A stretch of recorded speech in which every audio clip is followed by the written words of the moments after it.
Hey, what's up, guys?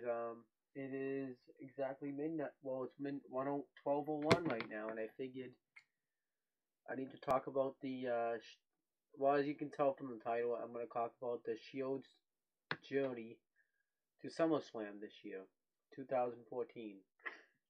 Um, if you don't know this, the Shield consists of Dean Ambrose, Seth Rollins. Well, it did consist of Dean Ambrose, Seth Rollins, and Roman Reigns. Now, it went through their career, how the Shield became the Shield. It went through before everybody, each individual, um, how they got into the company, then when they became the Shield, and now when they broke up. So I'm just gonna talk about each individual one. Um, so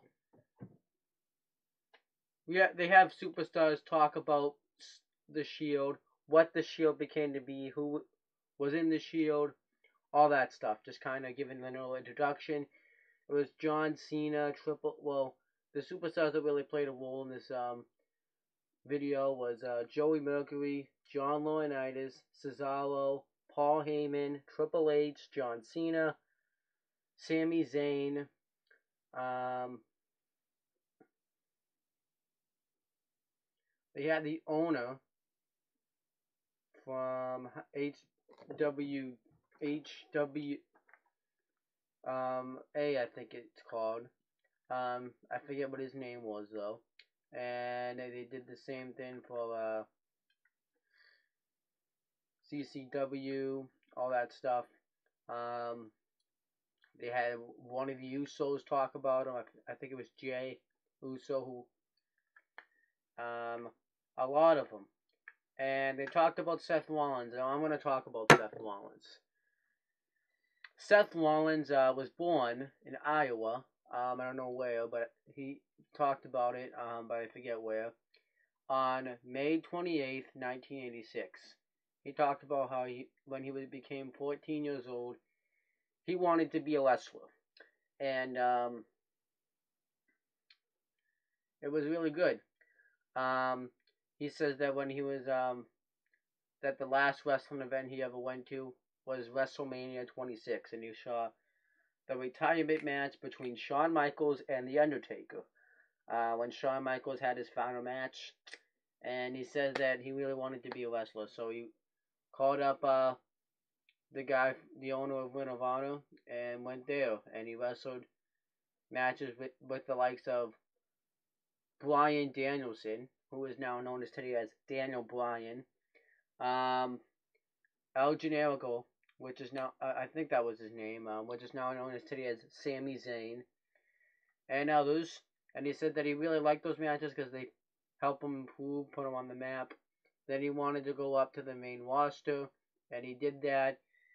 He went to a company called Florida Championship Wrestling, which is FCW, and was just amazing there. Did all the flips and kicks.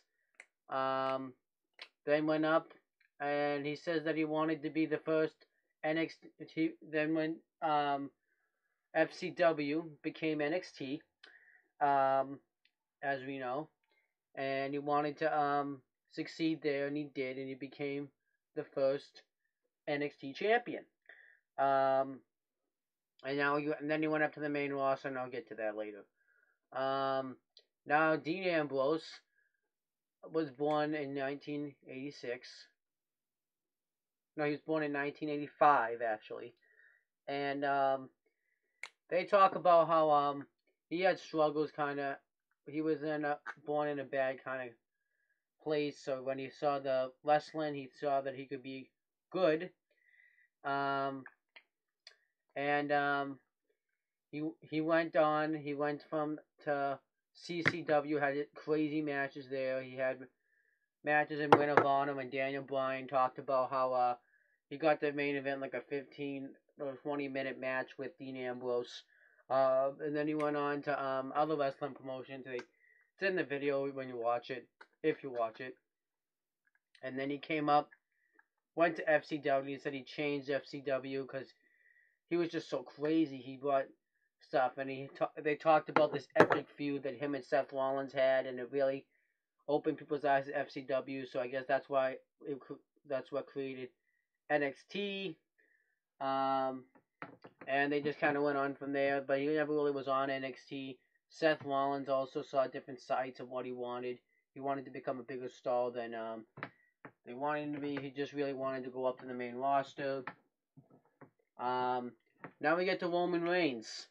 And as we know, one of the members of the Wild Samoans is his partner. I think it's not Alpha, it's the other one.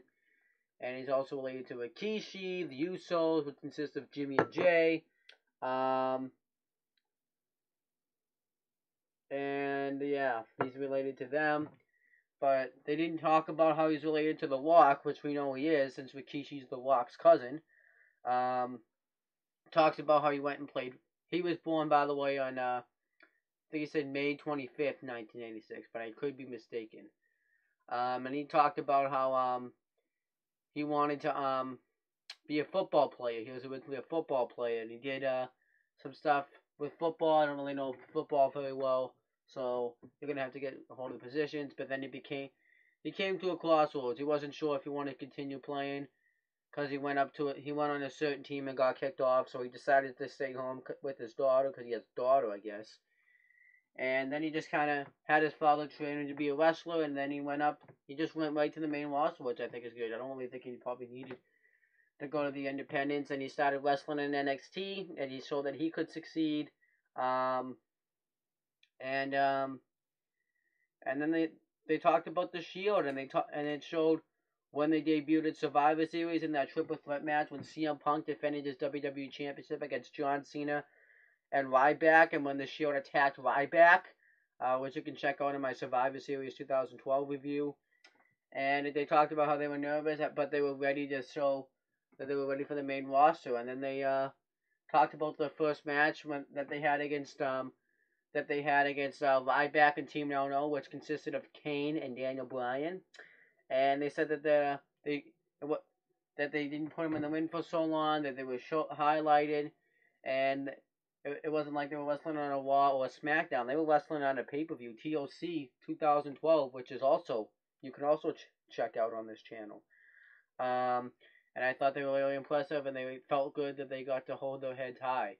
They talked about how they always lost and won as a team. They did everything as a team. And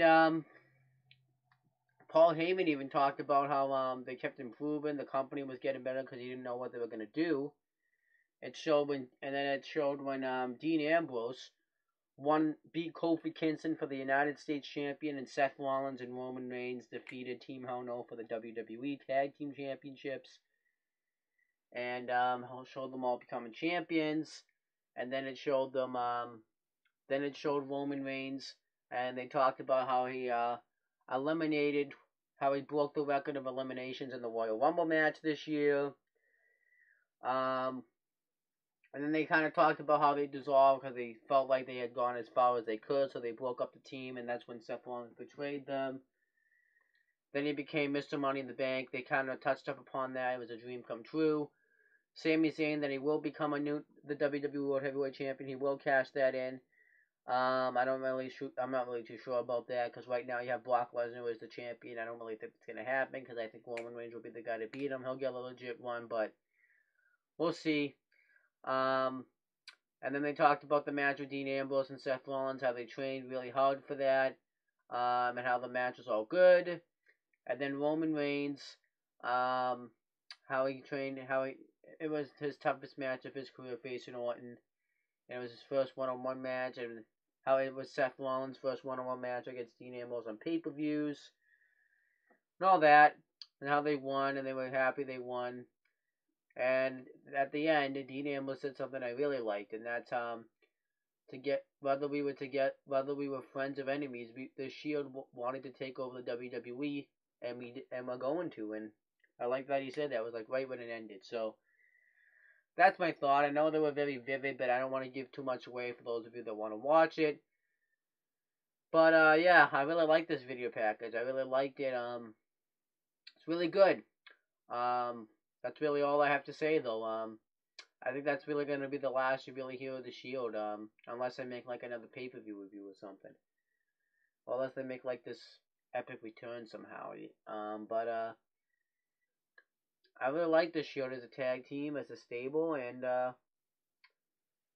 don't even know if there'll ever be another stable like it. Right now, the Wyatt family, which consists of Bray Wyatt, Luke Harper, and Eric Rollins, going on, but they're good. But it just felt like it felt like the shows were equals. They talked about why each person had a purpose. So, but that's all I have to say. Peace.